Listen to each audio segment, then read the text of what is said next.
RFI et France 24 présentent Mardi politique.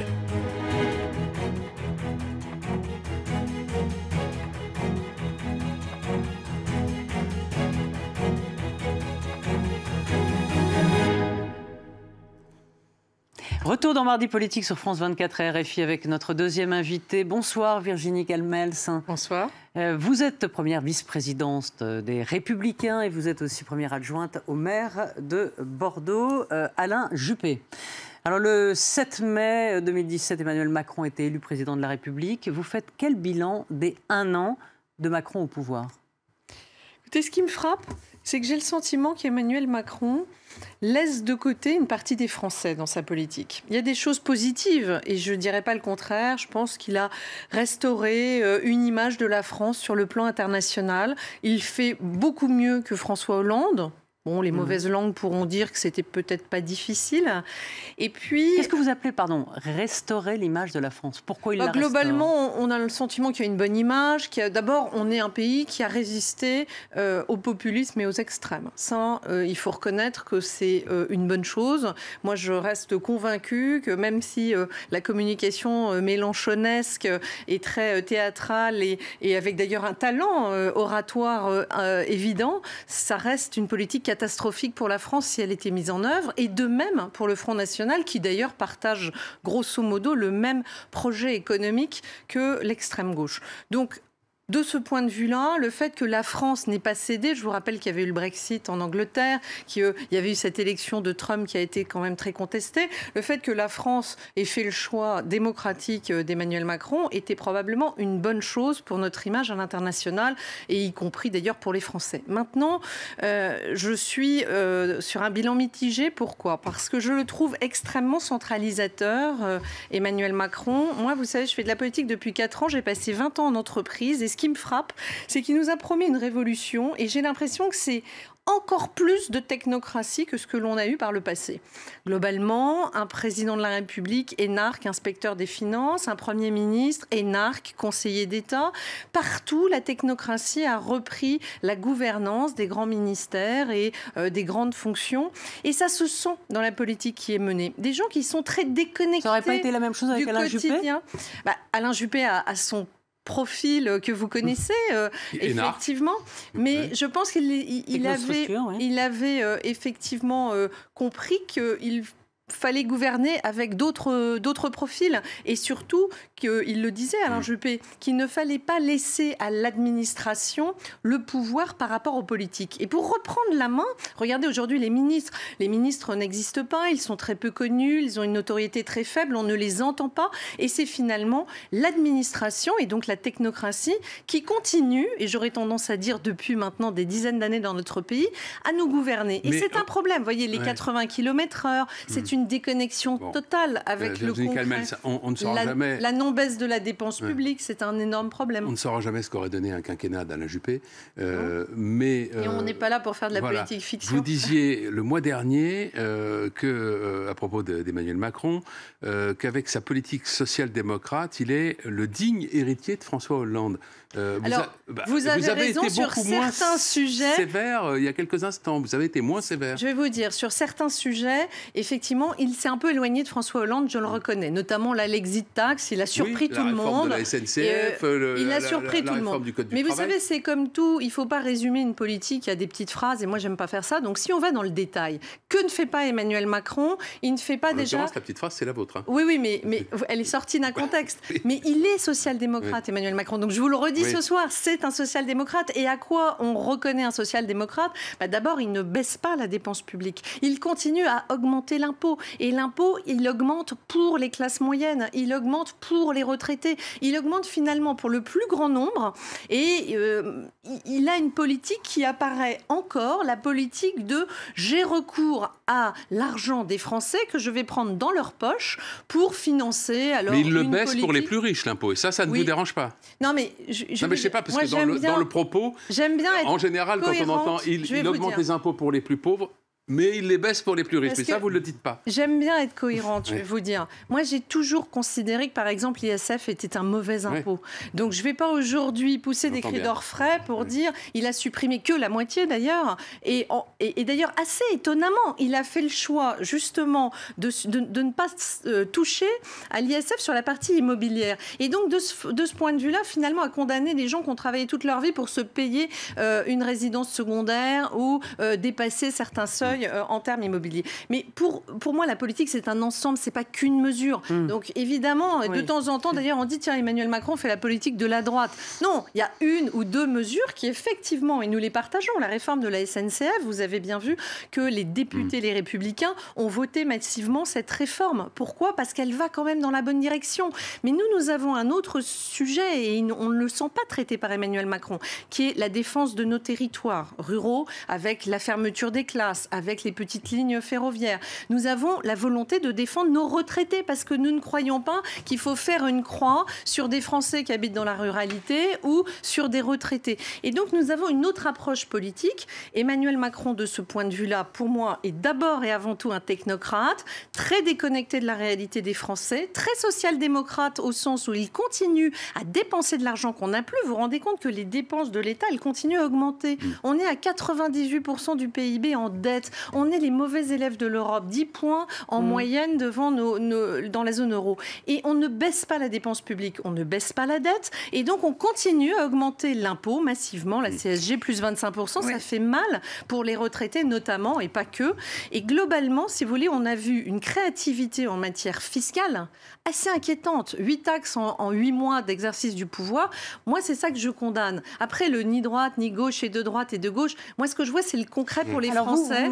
Concrètement, je ne vois pas la révolution promise, je vois plutôt la continuité de on dépense un argent qu'on n'a pas, qu'on n'a plus depuis longtemps, et on va continuer à aller chercher dans la poche des Français pour financer des mesures qui, parfois, ne sont évidemment pas les bonnes, de mon point de vue. Vous dites, vous êtes libéral, voire peut-être ultra-libéral. Non, mais vous savez, ultra-libéral, tout ça est ridicule. Au sens intellectuel aussi du terme. Je vais vous dire, il n'y a qu'en France, dans un pays où on a encore des trotskistes, où on a encore une appréciation très communiste ou marxiste de l'économie, que quand on parle d'économie libérale, on a l'impression que c'est un choc. Aux États-Unis, comme je l'ai dit, qu'on soit démocrate ou républicain, on est libéral économiquement. Voilà.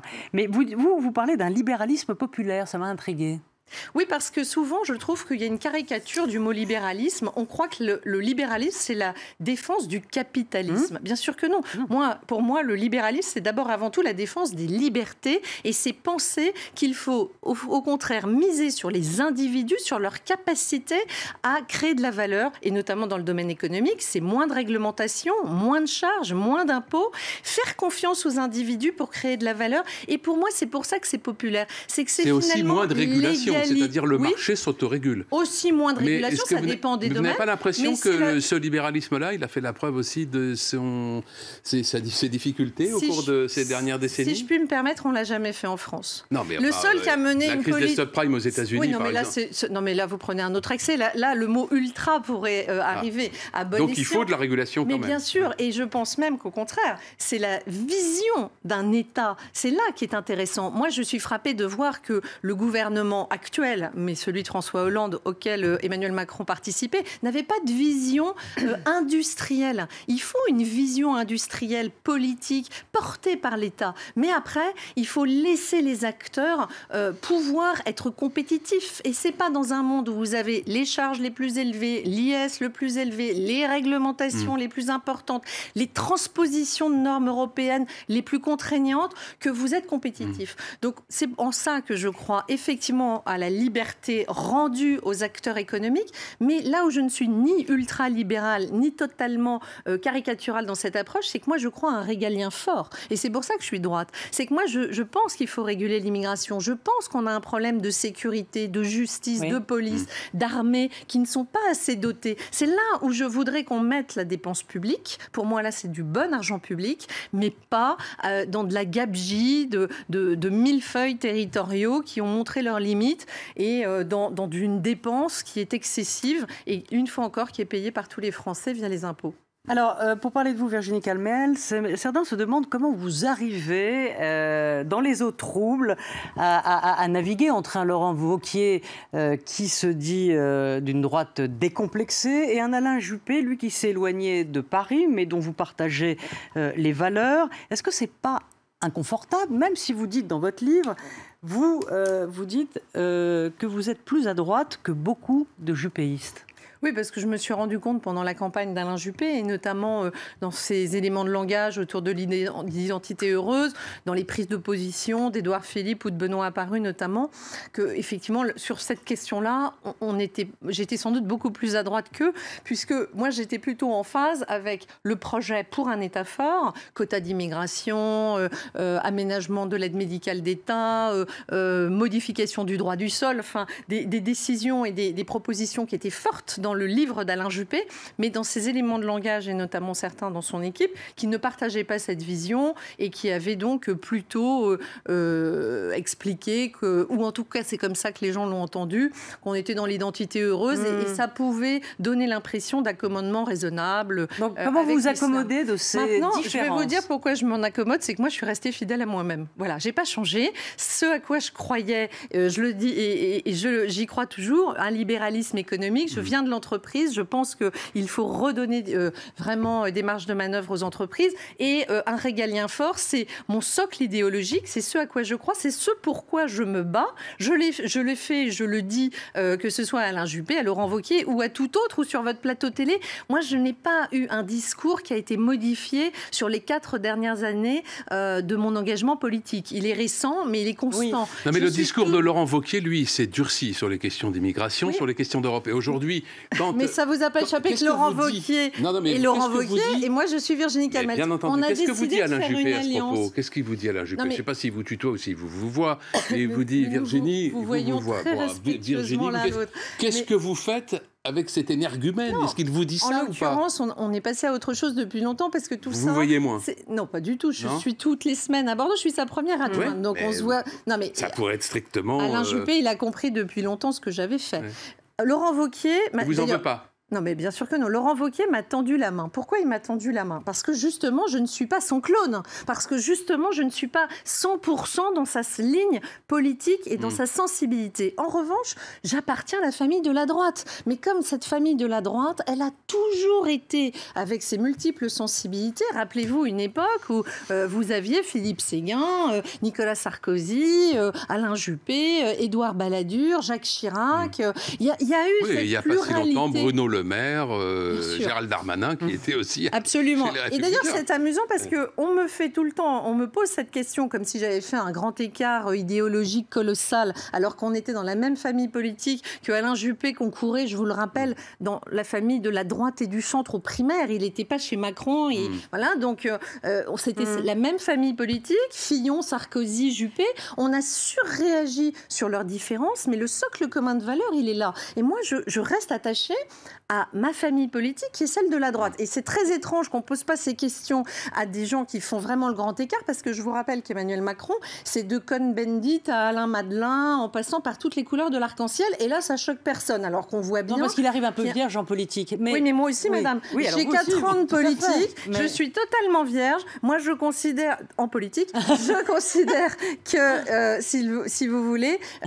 Et on a des convictions, continuez à les défendre. Là où je les défends, de mon point de vue, le mieux, c'est dans cette famille de la droite que je souhaite plurielle. Je ne souhaite pas qu'elle se réduise à la sensibilité de tel ou tel, mais que nous fassions la synthèse, et c'est ce que doit faire Laurent Wauquiez. C'est pour ça qu'il a des profils autour de lui, de sensibilités différentes. Il y a des gens plus de la droite, on va dire, conservatrice, d'autres plus issus du centre. Moi, je suis effectivement une libérale populaire qui croit à un régalien fort et qui se sent bien à droite. Alors, la pression se fait quand même de plus en plus grande de la part de certains pour se rapprocher du Front National. Donc, vous faites partie, vous, de ceux qui disent non tout de suite. Mais, in fine, est-ce que dans quel type de ceux, mais comme si, quand vous dites ça, on dirait que je serais seule. On fait tous, on a à peu près tous dit la même chose. Je connais personne dans ma famille politique aujourd'hui qui a dit autre chose que pas d'accord avec le Front National. Il y avait eu Thierry Mariani. Alors il ne fait pas partie de la direction des LR. Voilà, alors si vous comptez direction, bien évidemment. Mais c'est important. Alors, c'est important parce qu'on doit avoir une vision là, claire et unifiée de notre positionnement politique. Alors, ma question c'est est-ce que vous n'allez pas à un moment vous voir réduire votre espace politique, c'est-à-dire entre un Macron qu'on n'arrive pas, dans le fond, à mettre sur l'échiquier politique, ça va de la gauche, vous le disiez, de Cohn-Bendit à la droite. Non, mais d'accord. Tant qu'il ne régulera pas les flux migratoires, on voit bien qu'au fond, il ne fait pas une politique La de question droite. est que si à un moment votre champ se réduit, est-ce que vous ne serez pas contraint à un moment ou un autre, pour gagner les élections, il faudra tricoter avec le FN? Ça, ce serait de la tambouille politicienne, comme vous venez de le dire. C'est comme ça qu'on gagne les élections. Oui, mais là encore, excusez-moi, mais pour moi, la politique, c'est d'abord un engagement de valeur, de conviction. On a envie de défendre nos idées. Si on a les mêmes idées, tous les gens qui partagent nos idées, ils sont les bienvenus, qui rejoignent LR et qui soutiennent LR. Quand j'entends M. Dupont-Aignan, qui s'est présenté au premier tour de la présidentielle, qui a fait 4,7% de mémoire au premier tour, vous vous rendez compte s'il ne s'était pas présenté, s'il pense vraiment que finalement avec LR il y a quelque chose à faire, pourquoi il s'est présenté à ce moment-là? François Fillon aurait récupéré ses 4,7%. Je pense que tout simplement M. Dupont-Aignan ne pensait pas que François Fillon représentait ses valeurs en totalité. Et c'est pour ça, sans doute, qu'il s'est présenté, parce qu'il a une offre politique qui est différente. Oui, quand vous regardez le projet économique Nicolas Dupont-Aignan, du FN, il propose un rapprochement sur une question précise, qui est celle de l'immigration. Vous en avez parlé à plusieurs reprises vous-même. C'est sur l'immigration qu'il veut attendez, laissez-moi finir. Oui. Une entente avec Marine Le Pen et Laurent Wauquiez. Or, qu'est-ce que Laurent Wauquiez dit de différent de Marine Le Pen et de Nicolas Dupont-Aignan sur l'immigration? Très franchement, aujourd'hui, qu'est-ce qu'il dit de différent? Beaucoup de choses. Et on les entend peu. Mais je vais vous dire, il y a un diagnostic commun. Il faut l'assumer. Est-ce qu'on pense qu'aujourd'hui... Donc ça, c'est le constat de Nicolas Dupont-Aignan. Vous êtes d'accord sur le constat? Il y a un diagnostic commun. Sur un diagnostic, sur les solutions que nous préconisons, nous n'avons pas les mêmes. Si je prends globalement, on va dire que le Front National et Nicolas Dupont-Aignan ne sont pas très éloignés. Mais sans vouloir faire offense à l'un ou à l'autre, globalement, ce sont des souverainistes. Ils veulent sortir de l'Europe, ils veulent sortir de l'euro. Mais attendez... Wauquiez n'aime pas trop l'Europe, quand même. Il avait un peu applaudi au Brexit. Mais là encore, Laurent Wauquiez, aujourd'hui, il est le président d'une famille politique. Il a été élu démocratiquement à 75% des suffrages.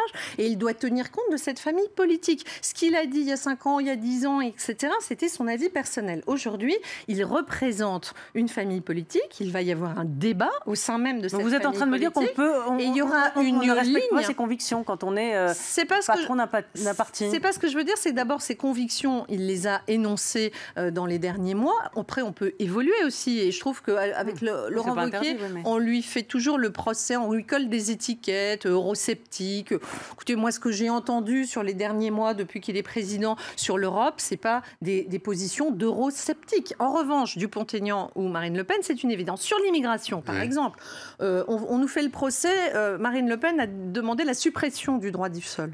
Nous n'avons jamais demandé la suppression du droit du sol. C'est un exemple de différence. Donc, sous prétexte qu'elle demande la suppression, nous disons qu'il faut aménager ce droit du sol, rendre les choses plus Laurent Wauquiez contraignantes. l'a évoqué, la suppression du droit du sol. Il n'a pas évoqué la suppression, il a évoqué un aménagement du droit du sol. Qui reviendrait à une forme de suppression du droit du sol. Ça ne revient pas à la même chose. C'est demander à ce que les parents d'enfants nés sur le sol français ne soient pas en situation irrégulière. Voilà, c'est mettre des... Et d'ailleurs, dans le projet d'Alain Juppé, il y avait également cette condition pour un des deux parents. Donc vous voyez bien que la droite a... Et puis vous savez, il y a des propositions qu'on a faites bien avant le Front National. Parce que le Front National, je vous le rappelle, c'est M. Mitterrand qui l'a fait monter dans notre pays. Un peu par cynisme. Et quand je vois Emmanuel Macron aujourd'hui, moi parfois j'ai l'impression d'avoir Mitterrand au carré. C'est-à-dire que non seulement il fait monter le Front National, mais il fait monter la France insoumise. Parce que c'est tellement confortable de se retrouver face à des extrêmes où effectivement on sent bien que ce ne sont pas des partis de gouvernement solides et donc qui ne sont finalement pas des opposants. Vous pouvez très bien des opposants solides. On vous a pas entendu là ces derniers temps.